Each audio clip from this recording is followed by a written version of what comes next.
At this moment, the war in Gaza has already destroyed or disrupted millions of lives. Precise numbers are hard to confirm, but hundreds of thousands of Palestinians and increasingly Israelis have been internally displaced, wounded, or killed. These aren't just numbers. They are shattered families and ruined lives. And yet, there are policymakers in Washington contemplating war with Iran. I ask you, if the human cost of the war in Gaza, a localized conflict, is this high, how much higher will the cost of a war with Iran be? For decades, we've lurched from one costly conflict to another: Afghanistan, Iraq, Syria, Libya, Somalia, and Ukraine. The price?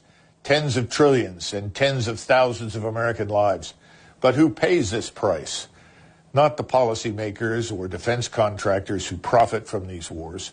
It's the children of farmers, truckers, nurses, and plumbers who fight, suffer, and die. We confront the emergence of new alliances determined to stop American meddling in the affairs of other countries. These new alliances include Iran, Russia, China, and a host of others who wait on the sidelines to join in the effort to stop Washington's reckless interventions. Russian Foreign Minister Lavrov's recent warning that any conflict with Iran risks drawing in other major global powers must be taken seriously. Let me be clear. No state, especially a free democratic republic like ours, should ever threaten war unless it's fully prepared to follow through. At this point in our history, Washington knows, or should know, that our nation and armed forces are not ready for a war with major military powers 6,000 to 7,000 miles from the United States. We're close to $35 trillion in debt. This is almost 100% of our gross domestic product. We're paying $2.4 billion in interest every day. Everybody in Washington should have understood this a long time ago. A war with Iran would devastate our economy. Imagine the Straits of Hormuz, a narrow sea highway between Iran and Arab countries, closed. Every day, 1/5 of the world's oil travels through this passage. If war shuts it down, gas prices would skyrocket, affecting everything from your daily commute to the cost of groceries. We're already feeling the punch from Houthi disruptions in the Red Sea. Now picture that problem multiplied many times over. A full-scale war with Iran wouldn't just be an inconvenience.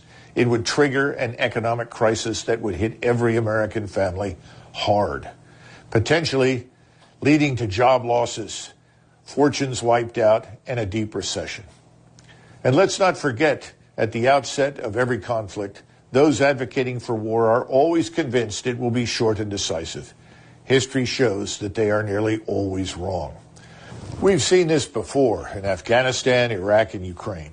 Strategies fail, yet instead of reassessment, we double down on failure.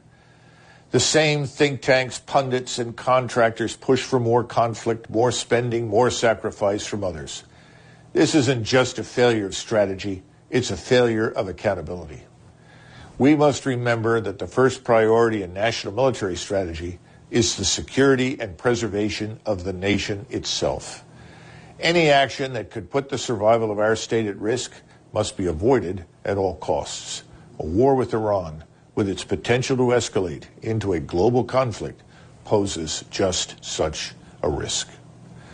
This is where you come in. Call your representatives. Express your displeasure. Remind them of the reality at home. 70% of Americans still live paycheck to paycheck, struggling with high food and fuel prices. To our policymakers, before pledging support for military action against Iran or any other country, consider the welfare of your constituents. The single mother working 2 jobs, the veteran battling PTSD, the young couple postponing a family because they can't afford a home. Are you willing to tell them their suffering is worth another war? The self-defeating policy of open-ended military interventions with unattainable military objectives must end. Americans must break the cycle of unaccountable decision-making and recognize that America's true strength lies not in our ability to wage war, but in our capacity to build peace. a peace that benefits the United States and the world. Americans, your country needs you now, not to fight in foreign lands, but to fight here at home for prosperity and peace, for accountability, and for a government that puts your needs first. Call your representatives. Speak out in your communities. Let the halls of power echo with the voice of Americans who believe America's needs for peace and